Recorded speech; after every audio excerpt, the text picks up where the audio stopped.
Good morning students. आज सभी हम लोग जो है क्लास 6 की एसएसटी का चैप्टर नंबर 11 पढ़ रहे हैं, जो कि हिस्ट्री से लिया गया है। चैप्टर का नाम है ट्रेडर, पिलग्रिम्स एंड किंग्स। फिर से बताना चाहूंगा कि आज हम सभी लोग जो है क्लास 6 की एसएसटी का चैप्टर नंबर 11 पढ़ रहे हैं, जो हिस्ट्री से लिया गया है। चैप्टर का नाम है ट्रेडर, पिलग्रिम्स एंड किंग, यानी हम लोग जो है व्यापारियों के बारे में, तीर्थयात्रियों के बारे में और राजाओं के बारे में पढ़ने जा रहे हैं। तो जिसमें हम लोगों ने कुछ पॉइंट्स पर कल चर्चा की थी।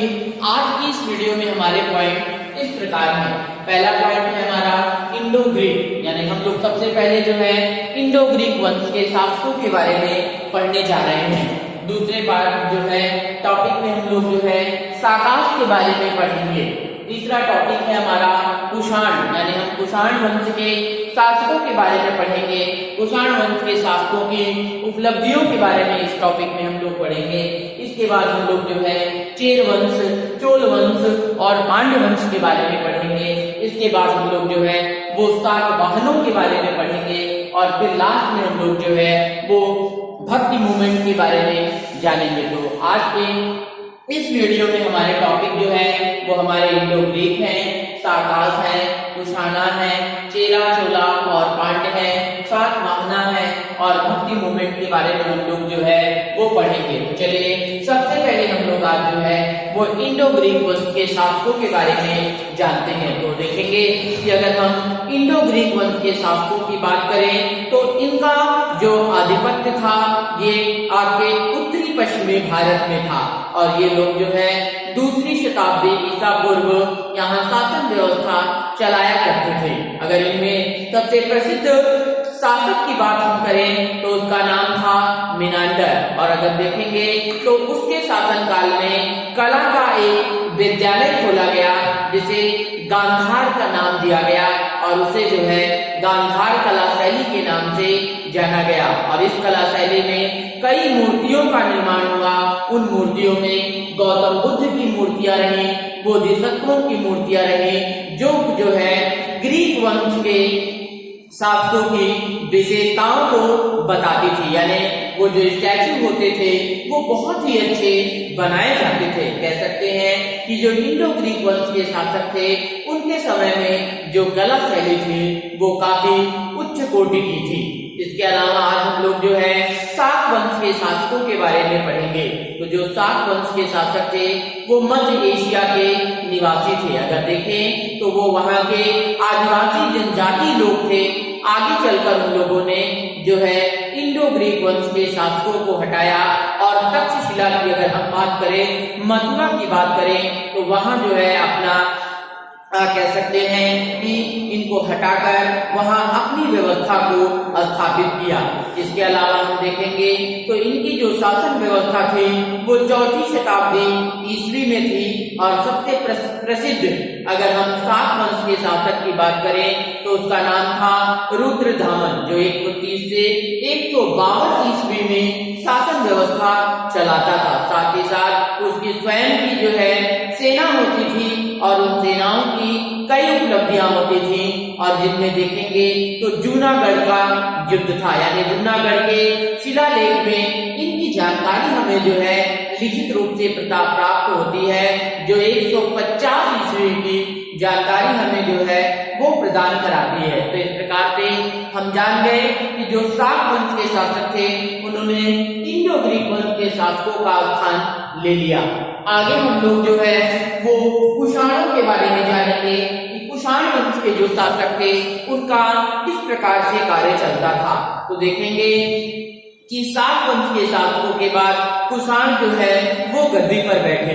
अगर कुषाण शासकों की हम बात करें तो कुषाण शासकों की सबसे बड़ी उपलब्धि रही सोने के सिक्के, यानी उनके समय में सबसे पहले सोने के सिक्के ढाले गए। साथ ही साथ उन लोगों की अगर बात करें तो उन लोगों ने जो है कह सकते हैं कि शासकों के सोने चांदी की मूर्तियां और चित्र बनाने का भी काम किया।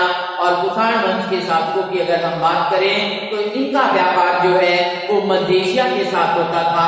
साथ ही साथ जो सिल्क रूट था, सिल्क रूट पे भी इनका जो है वो कह सकते हैं की कंट्रोल होता था। आगे देखेंगे तो कुषाण वंश के प्रसिद्ध शासक के रूप में कनिष्क उभर कर आता है।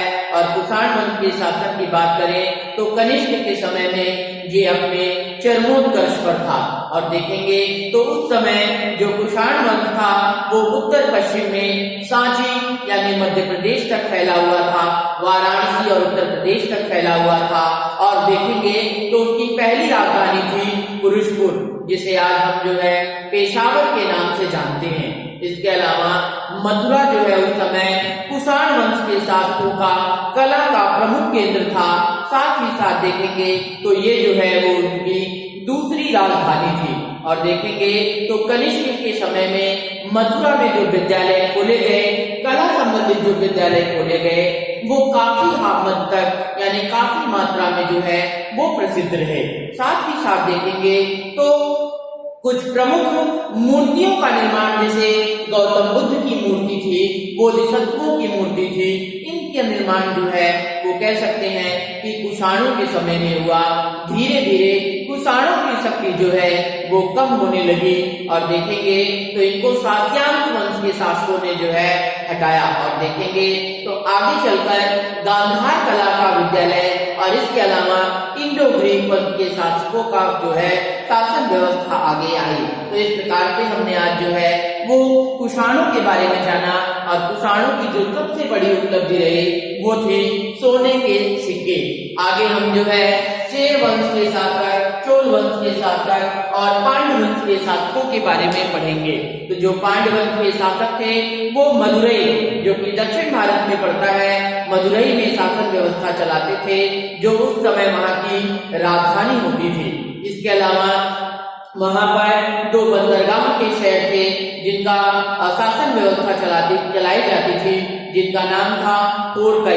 इसके अलावा अगर आप संगम साहित्य का अध्ययन करते हैं तो संगम साहित्य में एक दो जो है पांड्य वंश के शासकों की जानकारी हमें प्राप्त होती है। अगर पांड्य वंश के शासकों की बात करें तो उनका जो व्यापारिक व्यवस्था थी वो बहुत समृद्ध थी। और इनका जो व्यापार होता था वो जो है वो रोमन साम्राज्य के साथ में होता था।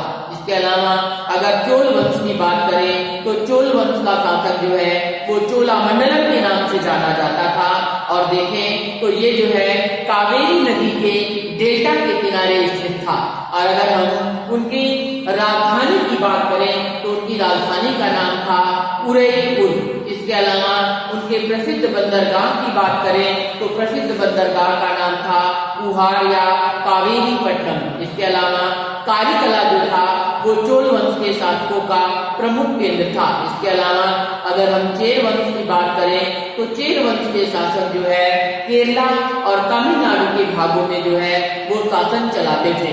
इसके अलावा अगर आप देखेंगे तो इन्हें केरला पुत्रास के नाम से भी जाना जाता था।